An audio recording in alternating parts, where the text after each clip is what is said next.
Alright, so I want to do a video about things that I did to my maxx slash, just a quick one. It's not really stuff that everyone's going to want to do, but some of it's necessary, some of it's not. So the first thing is that there's a little bit of a stub sticking out the end of it.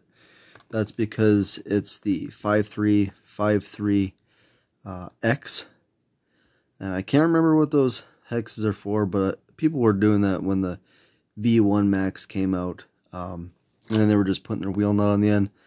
I really don't care about threads showing. I'm probably going to hacksaw it off anyway, but you can put those right over the stock axles.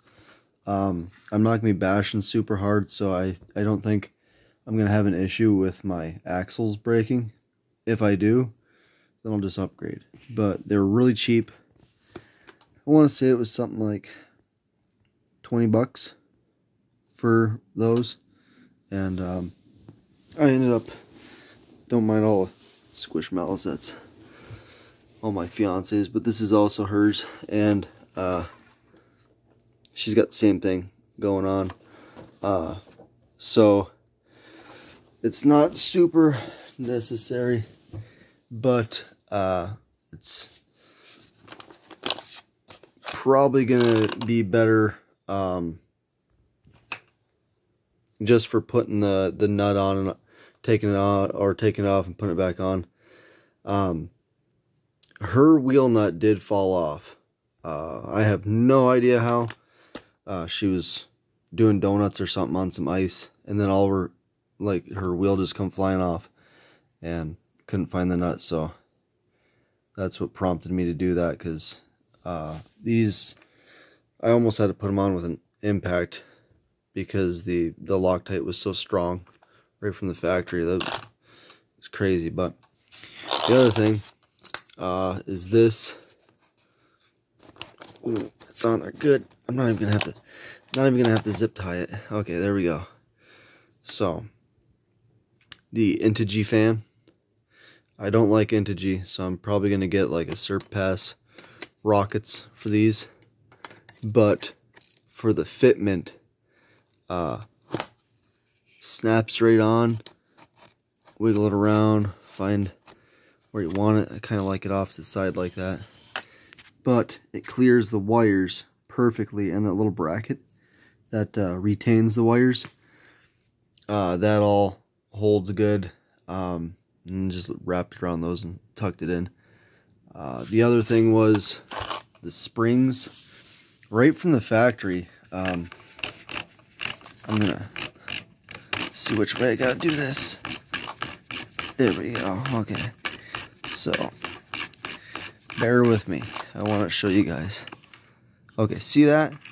See how that spring just jiggles like that? I am not even shitting you. This is how it arrived. This spring was doing that shit. I couldn't believe it. I was like, there's no way. And then Exo Cage video, I seen that. Everybody's videos, when they picked their thing up and moved it around, I could hear that spring jiggling. And I'm like, why? That is the most ridiculous thing I've ever seen for an RTR. I'm not going to bitch about the handling, because it's a basher. I roll all my RCs, so I don't care. It's something that's going to happen. I'm not racing it, so I don't need sway bars, even though they are making sway bars for it. They're going to be available here pretty quick. I got a part number for that. But this was ridiculous. I have never seen anything like that. And like, as you're riding around, that collar's going to move on its own. So I just brought it all the way down, and I'll match the other side here.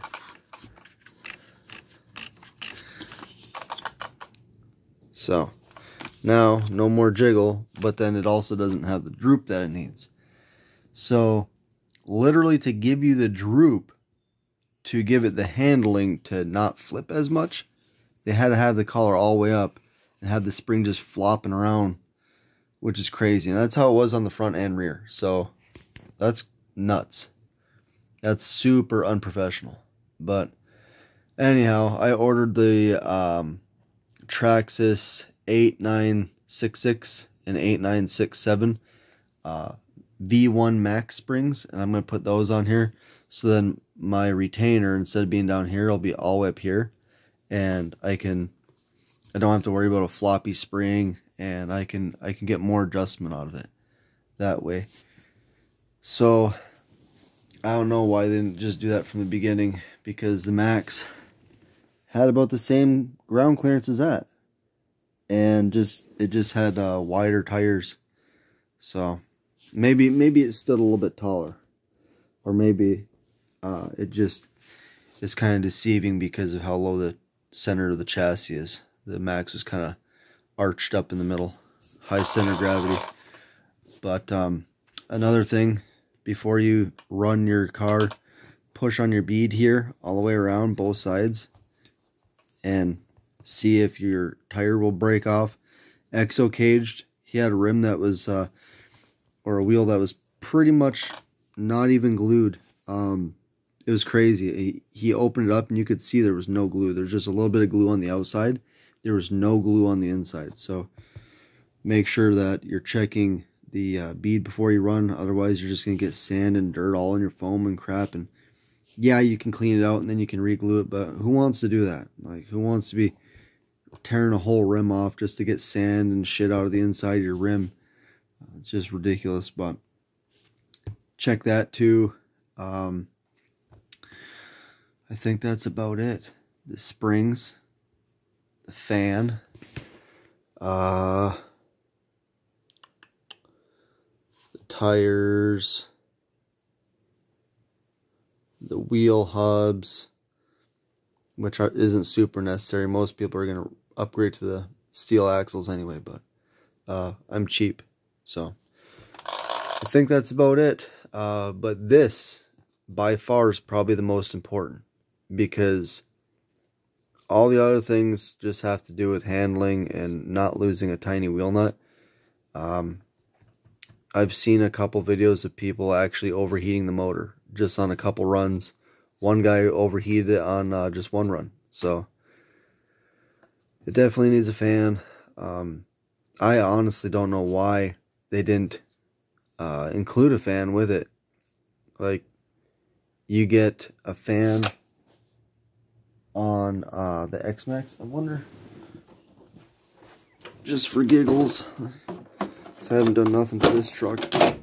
Yeah, look at that. I didn't even know that this comes with a fan on it. This thing's bone stock. We haven't done nothing to it besides the hubs. V2 Max comes with a fan. Like, come on. Why not? Why not include a fan? Even one fan would have been better than nothing. And this is only a 4S system. That's a 6S system. You know that thing's going to be cooking. And they can't give you a fan with it. That's just cheap. But yeah, that's my input on the maxx and what I think would be necessary as far as upgrades. The springs, just to give you more tunability and better ride. The fan for sure, because you don't want to burn your motor up. The hubs, because even hers, the wheel nut come off and we lost it and her wheel went sailing. But yeah, I think it's going to be a good truck though. My first RC was a 1/16 slash, and then I had the 10th scale 4x4 slash, and when I seen the leaks of this thing, I was freaking going nuts. I knew I needed it. And then I ended up paying $740 at a hobby shop. That's with taxes and everything. I'm still happy. So hopefully everybody else is happy with these things. I don't know why people are complaining about them so much. If you don't want it, don't buy it. If you're just going to complain about everything about it.